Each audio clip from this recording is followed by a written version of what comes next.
सिर्फ 5% की GDP growth. हालांकि यह है सरकारी अनुमान के मुताबिक ही, मगर इससे संतुष्ट नहीं हुआ जा सकता है।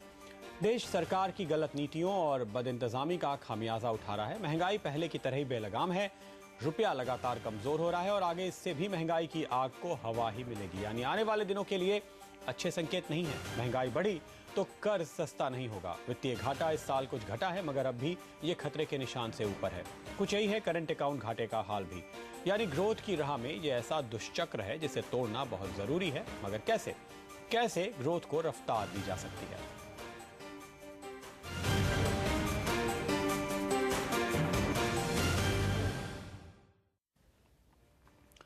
और ग्रोथ पर चर्चा के लिए हमारे साथ हमारे विशेषज्ञ जुड़ रहे हैं। इस वक्त हमारे साथ जुड़ेंगे वीडियोकॉन ग्रुप के CMD Venugopal Dhoot, SRI infra finance के सीएमडी हेमंत कनोडिया, मणिपाल यूनिवर्सिटी के चेयरमैन टीवी मोहनदास पई और इकरा की सीनियर इकोनॉमिस्ट अदिति नायर।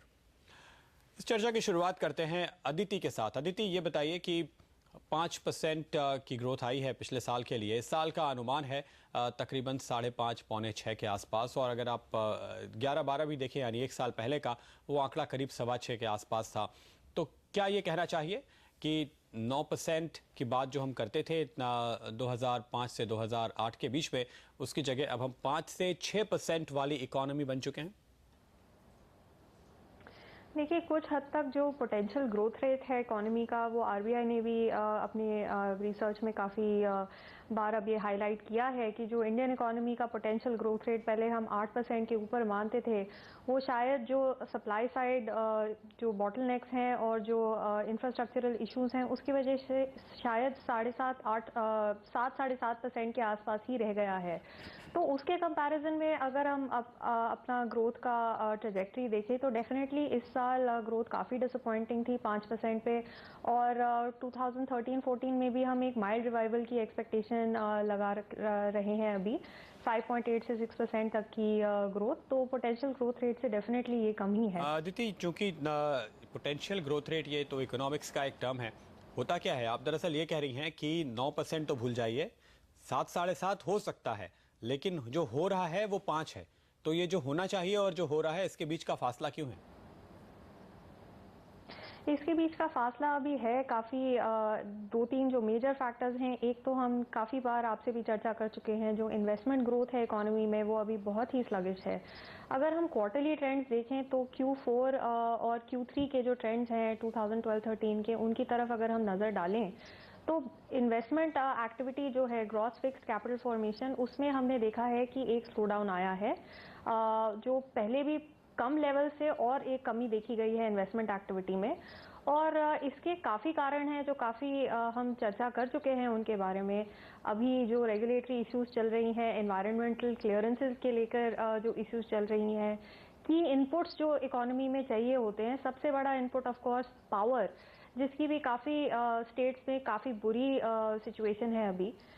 इन चीज़ों को देखते हुए अभी इन्वेस्टमेंट प्लान्स को फर्म अप करना और पैसे इन्वेस्ट करना काफ़ी कॉर्पोरेट्स के लिए अभी एक फ़ायदेमंद प्रपोजल नहीं है।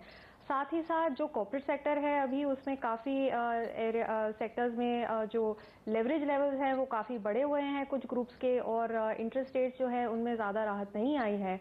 तो जो इन्वेस्टमेंट को कंस्ट्रेन कर रहे हैं अभी फैक्टर्स, वो तो काफ़ी वेल नोन है।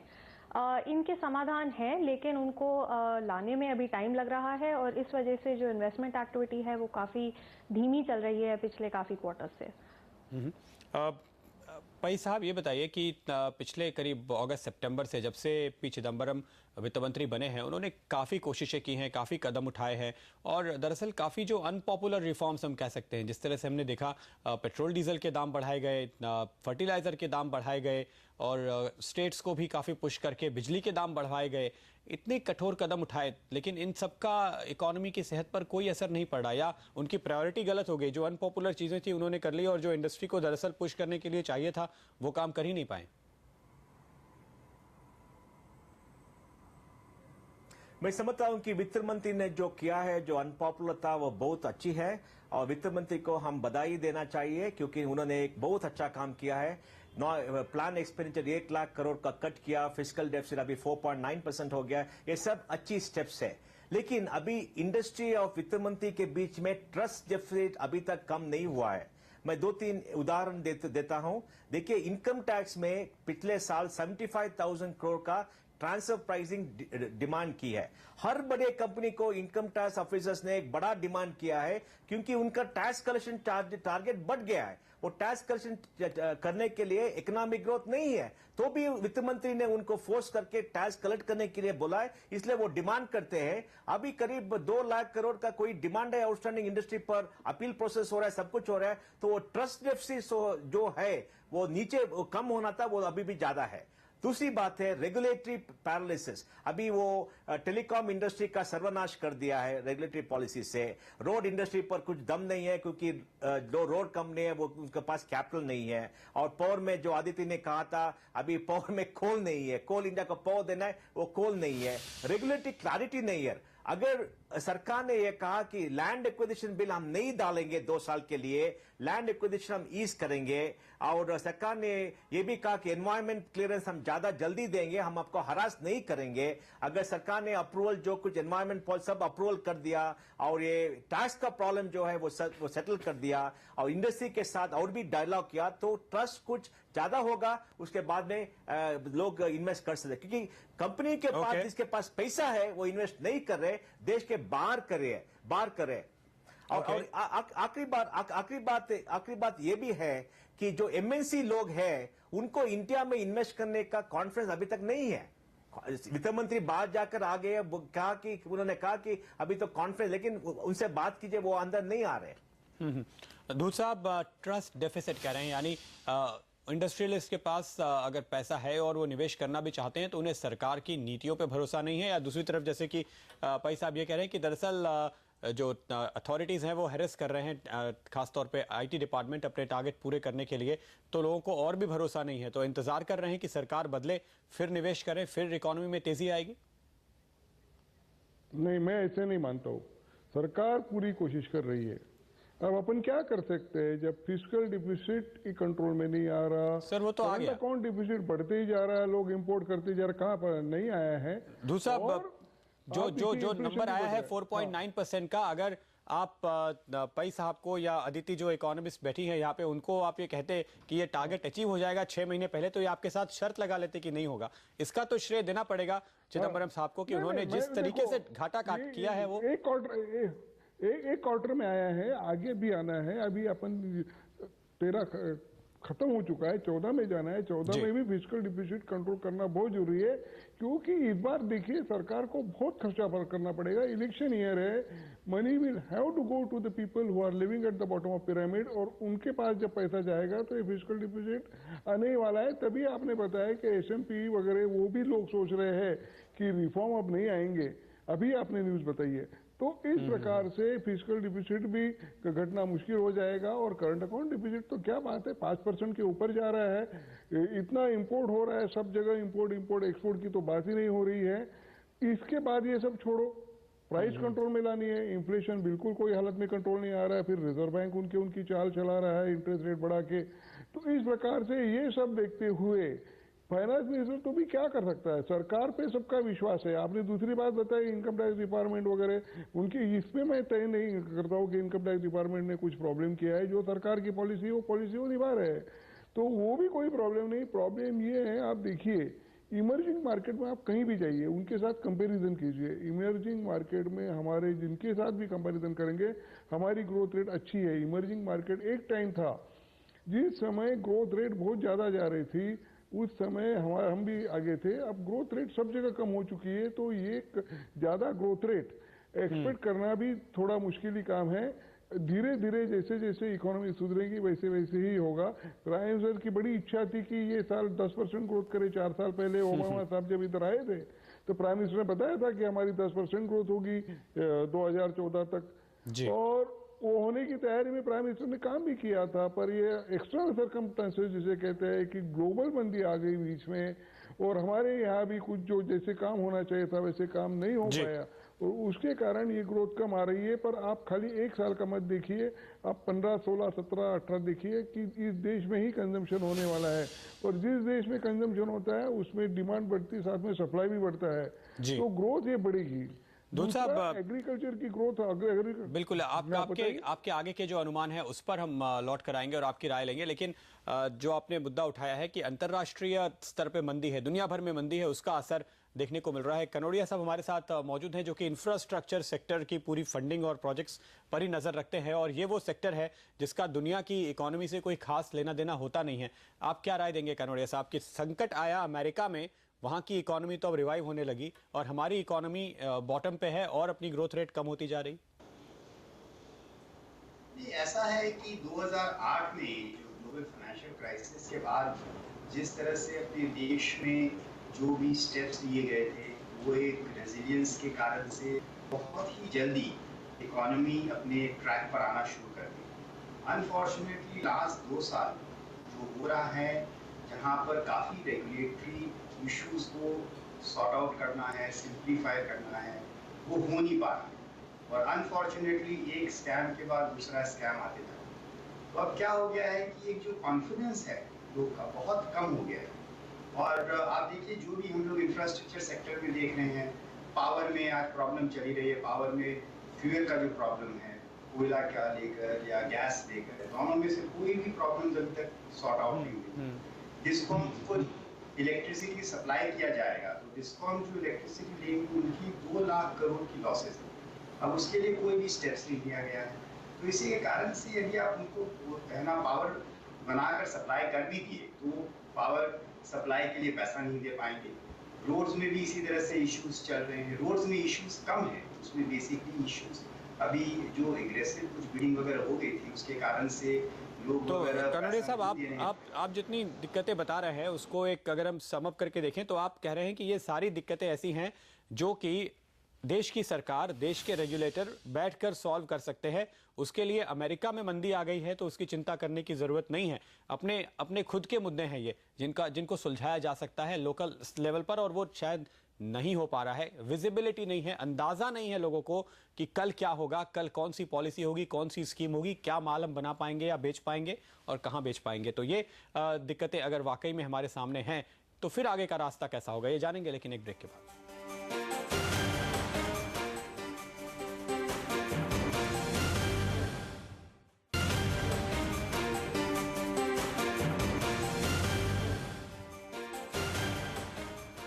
स्वागत है आपका एक बार फिर। जीडीपी ग्रोथ जो लगातार 5 से 6% के दायरे में ही चल रही है और यहीं पे चलते रहने का अनुमान निकल कर आ रहा है, जो कि ज्यादा बड़ी चिंता की बात है कि अब हमारी इकोनॉमी की ग्रोथ रेट की जो स्थिति है वो 5% के आसपास ही शायद बनी रहने वाली है।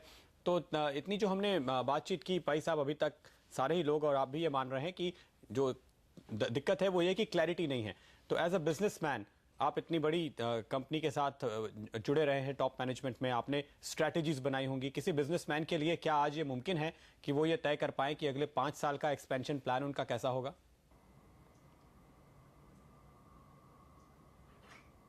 देखिए, जिन लोगों के पास एक्सपेंशन प्लान है वो ज्यादा आगे नहीं जा रहे हैं क्योंकि उनको रिटर्न ऑन इन्वेस्टमेंट नहीं दिख रहा है अभी तक। इंटरेस्ट रेट भी ज्यादा है, पैसा मिलने का, उनके रिस्क डालने का ताकत नहीं है। इसलिए सरकार को कुछ पॉलिसीज देने ऐसे कि सब इकोनॉमिक ग्रोथ एक्सेलरेट हो। देखिए, अभी अगर कोई बिल्डिंग आप दाना चाहते हैं तो 20,000 स्क्वायर मीटर्स के आगे आपको एनवायरमेंट अप्रूवल चाहिए। अगर सिटी में ये अप्रूवल 20,000 लिमिट 50,000 किया, क्योंकि सिटी में तो अप्रूवल डालने के लिए एक मास्टर प्लान है, सब कुछ है, एनवायरमेंट की जरूरत नहीं है, उससे कंस्ट्रक्शन इंडस्ट्री ज्यादा हो सकता है। और वैसे ही जो नॉन पोल्यूटिंग इंडस्ट्रीज है उनको अगर एनवायरमेंट अप्रूवल का रिक्वायरमेंट कम किया गया तो वो भी अच्छा है, कंस्ट्रक्शन एसेट होगा, उसे स्टील का डिमांड जाएगा, सीमेंट का डिमांड जाएगा, सब कुछ जाएगा। दूसरी बात यह है जो पावर का समस्या है वो तो हल करना चाहिए। वो पावर का समस्या, जो कोल का लिंकेज है, उसको क्या करना चाहिए, सरकार के पास डिसीजन लेना पड़ेगा और आगे जाना पड़ेगा। और लैंड एक्विजिशन बिल सरकार जनता को कहना पड़ेगा कि 2 साल 3 साल वो नहीं करेंगे क्योंकि अभी जमीन नहीं मिल रहा है, जमीन कुछ भी नहीं मिल रहा है। अगर जमीन नहीं मिलेंगे तो लोग क्या करेंगे? और बाकी स्टेट्स में अगर जमीन लेना तो रिश्वत देना पड़ेगा। ज्यादा रिश्वत पूछ रहे हैं अभी, तो रिश्वत कौन देगा? अच्छे कंपनी रिश्वत नहीं देंगे। सो इन्वेस्टमेंट नहीं हो रहा है। इसलिए मैं कह रहा हूं कि जिसके पास पैसा है वो इन्वेस्ट नहीं कर रहे हैं, जिसके पास पैसा नहीं है उनके पास ताकत नहीं है। एमएनसी आने के लिए कॉन्फ्रेंस ले, सरकार को एक सीरीज ऑफ एक्टिविटीज करना पड़ेगा और भी करना पड़ेगा। लेकिन वित्त मंत्री ने बहुत अच्छा काम किया अभी तक। फिस्कल डेफिसिट 4.9% है, बिल्कुल प्रॉब्लम अभी नहीं है। जी अदिति, आपसे हम ये समझना चाहेंगे, सारे एक्सपर्ट्स अपनी अपनी बातें कर रहे हैं, लेकिन एज एन एनालिस्ट या अगर आप अपनी एजेंसी की तरफ से, आप मैंने इकरा की तरफ से भी अगर दूसरे डिपार्टमेंट से इसको देखते हो कि ये सारे जो मुद्दे हैं इनको आप दो भाग में बांट सकते हैं। एक कि आपके पास क्लियरेंस नहीं है या जमीन नहीं है या रॉ मटेरियल नहीं है, जो कि पूरी तरह से एडमिनिस्ट्रेटिव इशू है, इसके लिए इन्वेस्टमेंट नहीं हो रहा। दूसरी बात यह कि डिमांड ही नहीं है तो इन्वेस्टमेंट नहीं हो रहा, जब इकोनॉमी रिवाइव होगी तब होगा, तो वो तो प्योर इकोनॉमिक फैक्टर है। इन दोनों के बीच में कितना बैलेंस है, कितनी प्रॉब्लम किस तरफ से दरअसल आ रही है? देखिए, दोनों बातें आपने बिल्कुल सही करी, और अगर हम नियर टर्म में देखें तो एक जो अभी थोड़ा बहुत पॉजिटिव फैक्टर है वो यही है कि अगर मॉनसून नॉर्मल रहती है इस साल तो थोड़ा बहुत डिमांड में रिवाइवल का एक्सपेक्टेशन है कुछ सेक्टर्स में। पर्टिकुलरली अगर फूड इन्फ्लेशन कम होती है तो जो कंज्यूमर नॉन ड्यूरेबल्स हैं उनके लिए कुछ इम्प्रूवमेंट आएगी डिमांड में, और जो रूरल सेक्टर है जो पिछले साल काफ़ी डिफ़िकल्टी के थ्रू पास किया है क्योंकि काफ़ी स्टेट्स में मॉनसून में काफ़ी प्रॉब्लम हुई थी, तो अगर इस बार बारिश अच्छी होती है तो जो एग्रीकल्चरल इम्प्लीमेंट्स हैं, ट्रैक्टर्स हैं, इन सब चीज़ों के लिए भी जो डिमांड है थोड़ी सी वापस आने की एक्सपेक्टेशन है। तो थोड़ा बहुत नियर टर्म में कंजम्पशन डिमांड में रिवाइवल हम एक्सपेक्ट कर सकते हैं। मीडियम टर्म में देखें तो जैसे सबने पहले भी कहा, जो ओवरऑल इंडिया के डेमोग्राफिक्स हैं वो बहुत ही सपोर्टिव है कंजम्पशन बेस्ड इंडस्ट्रीज के लिए, तो मैं ये नहीं मानती कि ओवर द मीडियम टर्म हमको कंजम्पशन में रिवाइवल नहीं दिखेगी। अभी जो पिछले 2-3 सालों में हमने स्पेसिफिक इश्यूज देखी हैं, हाई इन्फ्लेशन और साथ ही साथ लो ग्रोथ, और पिछले साल जो हमने अनफेवरेबल मॉनसून देखी हैं उसकी वजह से अभी हमारी कंजम्पशन डिमांड में थोड़ी मंदी आई है। लेकिन ये डेफिनेटली एक मीडियम टर्म फोरकास्ट नहीं है कि कंजम्पशन ग्रोथ इम्प्रूव नहीं, आप जब मीडियम टर्म कह रही हैं तो आप क्या कह रही हैं? इस साल 5.5, 2015 में 6 या वापस से 7, 7.5? देखिए, कंजम्पशन ग्रोथ की अलग एस्टिमेट मैं लगाऊंगी। आई थिंक डेफिनेटली इस साल में थोड़ी बहुत इम्प्रूवमेंट। अगर आप ओवरऑल जीडीपी ग्रोथ की बात करें तो जो 12-13 में हमने 5% देखा है वो शायद 13-14 में 6% के आसपास आए। उसके आगे जो पॉलिटिकल अनसर्टेनिटीज हैं, इलेक्शंस कब होते हैं, इलेक्शंस के बाद रिफॉर्म्स कितनी जल्दी आते हैं, उसका एक बहुत ही मेजर इम्पैक्ट होगा जीडीपी ग्रोथ के ट्रेजेक्ट्री पे। तो आगे जाके कहना स्पेसिफिकली कौन से साल में कितनी ग्रोथ होगी अभी थोड़ा मुश्किल है। बिल्कुल। मैं एक चीज कहना चाहूंगी, जो भाई साहब अभी कह रहे थे कि लैंड एक्विजिशन बिल को शायद 2-3 साल के लिए डिफर कर देना चाहिए, मेरा यहाँ पे ओपिनियन थोड़ा सा फर्क है। मेरे हिसाब से अगर लैंड एक्विजिशन बिल डिफर हो गया तो फिर भी जो लैंड है वो लोग नहीं बेचना बिल्कुल नहीं मिलेगी। अदिति, आपकी बात बिल्कुल सही है। देश में जितनी जमीन है या तो वो किसान की है, तो उसको आप अगर उपजाऊ जमीन पे जाते हैं तो उसके लिए जाहिर है कि आपके सामने हर तरह की दिक्कत है, उसकी वैल्यूएशन भी बहुत है। अगर वो उपजाऊ जमीन नहीं है तो वो जंगल है जिसमें आपको फॉरेस्ट मिनिस्ट्री का क्लियरेंस कभी मिलेगा ही नहीं, या फिर वो ट्राइबल्स की जमीन है जैसे कि हम उड़ीसा में देख रहे हैं, तमाम कंपनीज के सामने दिक्कत आ रही है। अब बचे तो शायद मुंबई दिल्ली में कुछ जमीन बाकी हो तो उस पर अगर आप फैक्ट्री लगा सकते हो तो लगा लीजिए, जाहिर है कि वो लगेगा नहीं। तो भाई साहब बिल्कुल जो सही बात कह रहे थे, लेकिन चाहे एक्ट के तहत एक्विजिशन हो या एक्ट को हटा के एक्विजिशन हो, मुद्दे की बात यह है कि जमीन मिलनी तो चाहिए। तो ऐसे में धूत साहब क्या करेंगे इस साल और अगले साल, और वो क्या डिसीजन लेने वाले हैं अपने निवेश का, उसी पर इकोनॉमी की रफ्तार चलेगी। यानी उनके जैसे इंडस्ट्रियलिस्ट हम कह रहे हैं, लेकिन उनकी राय लेंगे हम ब्रेक के बाद।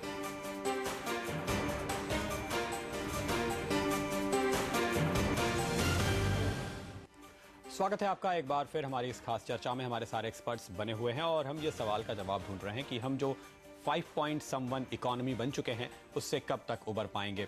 दूध साहब आपके पास आएंगे। जैसे कि अदिति कह रही थी ब्रेक पे जाने से पहले कि जो दिक्कत है इस समय इकोनॉमी की, उसको देखते हुए इस साल तो शायद हम 6% के आसपास तक की ग्रोथ पे पहुंच जाएंगे कुल मिलाकर, अगर रेट कट ठीक से हो गए। अगले साल लेकिन फिर तुरंत अगले वित्त वर्ष की शुरुआत में ही चुनाव सामने होंगे, नई सरकार बनेगी, पॉलिसी की क्लैरिटी आएगी, तब तक आधा साल तो निकल चुका होगा। यानी 2014 6% पे, 2015 क्या होगा पता नहीं, इतनी अनसर्टेनिटी है। ऐसे में आप कैसे डिसीजन ले पा रहे हैं जो इन्वेस्टमेंट की बात कही जा रही है, और क्या फिर ये उम्मीद करेंगे कि 2015 में वाकई में रिवाइवल आएगा? देखिए, एक तो इन्वेस्टमेंट करने का तरीका होता है, इंडस्ट्रियलिस्ट जो इन्वेस्टमेंट करते हैं वो लॉन्ग टर्म देख के करते हैं।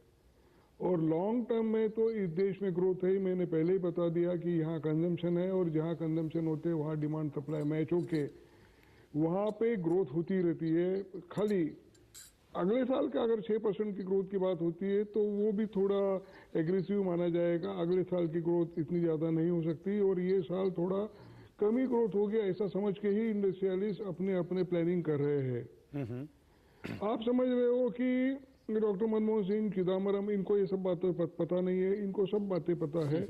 इकोनॉमिक्स में हमेशा दो बातें होती है, एक कहते हैं Austrian school of thought. Austrian school of thought में ये होता है कि फ्री इकोनॉमी कर दी जाए, सबको फ्री, जिसको जो चाहिए वो मिले, पैसा फ्री करते जाए, इंटरेस्ट रेट फ्री कर दो और सिंगल विंडो क्लियरेंस करके जहाँ हो वहाँ जैसी सुबह की जाए, ऑस्ट्रियन स्कूल का थॉट है। पर इसमें क्या होता है कि पैसे वाला बहुत पैसे वाला होता है, गरीब गरीब होते जाता है। तो दूसरा थॉट है जो पॉलिटिकल थॉट देना पड़ता है। और अब जो इलेक्शन ईयर आया है इसमें पॉलिटिकल थॉट ही चलेगा। पॉलिटिकल थॉट ये है कि पैसा जो भी है वो ज़्यादा से ज़्यादा people who are living at the bottom pyramid उनको मिले। और उनको मिलने के लिए क्या करना होगा कि खर्चा जो भी प्रोग्रेसिव भी हो, जो भी हो, इन्वेस्टमेंट खाली जो है वो गरीबों में, जो छोटे जो people who are living at the bottom of pyramid उन्हीं के पास जाएगी और इसके कारण देश में ग्रोथ कम आ सकती है। पर एक बार इलेक्शन खत्म होने के बाद इस देश के ग्रोथ को कोई रोक नहीं सकता। प्रधानमंत्री जी ने कहा था कि 2020 तक हम एवरेज ग्रोथ 8% करेंगे, तो 8% ग्रोथ जो एवरेज ग्रोथ करनी है वो हो जाएगी और इस पे सबका भरोसा है। लेकिन कब तक होगा दूध साहब? जितना भी प्रॉब्लम हो ये धीरे धीरे होगा। देखिए जितना भी प्रॉब्लम इस देश में 2015 में आपने कहा कि कम हो जाएगी ग्रोथ रेट, और तो फिर 2016-17 ये साल कम होएगी, ये साल कम होगी, उसके अगले साल 15-16, 16-17 ग्रोथ बढ़ती जाएगी। दूसरा वक्त थोड़ा सा कम है इसलिए माफी चाहूंगा आपसे, आपको यहाँ पे रोकना पड़ेगा। जाते जाते एक सवाल का जवाब कनौड़िया साहब से जल्दी से हम लेना चाहेंगे। जो दूध साहब कह रहे हैं कि रीडिस्ट्रीब्यूशन की जरूरत है, गरीबों के लिए योजनाएं चलाने की जरूरत है। मुझे नहीं लगता कि कोई मिड डे मील स्कीम या नरेगा स्कीम के वाकई में कोई खिलाफ है। जो रिफॉर्मिस्ट भी हैं वो भी चाहते हैं कि ये चीजें चलती रहें। लेकिन जहां हमने दरवाजा खोला है मिस्टर कनौड़िया, अगर एविएशन में दरवाजा खोला, सिर्फ एक डील हुई है, आगे कोई प्रपोजल सामने, बात भी हो रही है, ऐसा नहीं लगता। रिटेल में एफडीआई की बात हमने कही, अभी तक मल्टी ब्रांड रिटेल में कोई सामने नहीं आया है दुनिया की कोई कंपनी। क्या दुनिया की कंपनियों को हमारे देश में कारोबार करने में, इन्वेस्टमेंट करने में कोई बहुत बड़ी दिक्कत है?